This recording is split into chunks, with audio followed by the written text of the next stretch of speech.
White House uses Twitter account to push back at Democrats file. In this June 30, 2018, file photo, Sen. Elizabeth Warren, D-Mass, speaks during a rally against separation in Boston. The White House is using its official Twitter handle to target Democratic lawmakers who have criticized President Donald Trump's immigration policies, drawing complaints that government resources are being used to undercut potential 2020 rivals.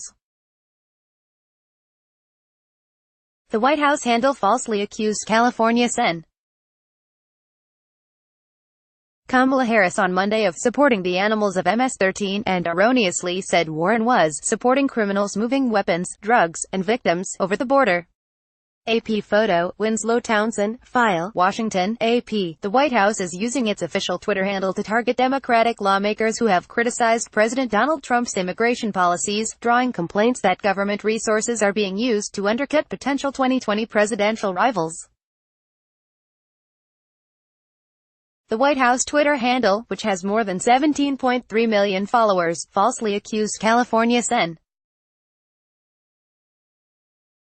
Kamala Harris on Monday of supporting the animals of MS-13, a violent gang that the president has sought to eradicate. In a separate tweet, the White House account erroneously asserted Massachusetts Senator Elizabeth Warren was supporting criminals moving weapons, drugs, and victims across the border. Watchdog groups said the use of the Twitter handle didn't appear to violate any government laws but represented a politicization of the social media accounts at a time when Republicans and Democrats are engaged in a vigorous debate over the nation's immigration laws and the separation of migrant children from their families at the U.S.-Mexican border. Responding on Twitter, Harris pointed to her work as a prosecutor who went after gangs and transnational criminal organizations. That's being a leader on public safety. What is not, is ripping babies from their mothers.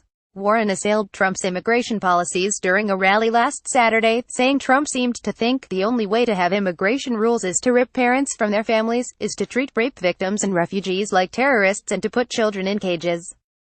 This is ugly.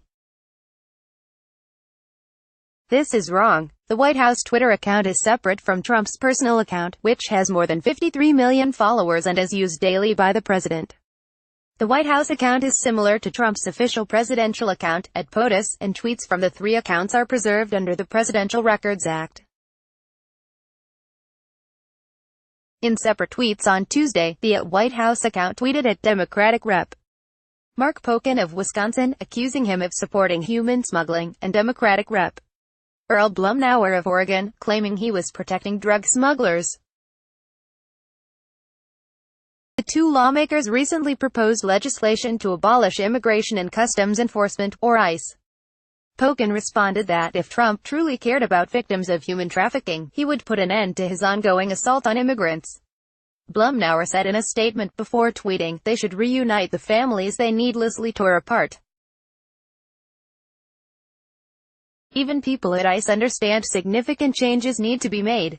The White House did not immediately respond to the lawmakers, but officials pointed to a June 2015 tweet issued by the White House account during President Barack Obama's second term.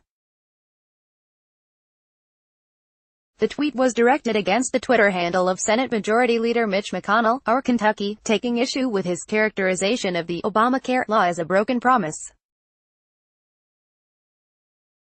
Government ethics experts said the White House tweets did not appear to be violations of the Hatch Act, which prohibits federal employees from engaging in political activity on the job. It may be a violation of ethical norms or civility, but not the Hatch Act, said Jordan Libowitz, a spokesman for Citizens for Responsibility and Ethics in Washington. Copyright 2018 The Associated Press.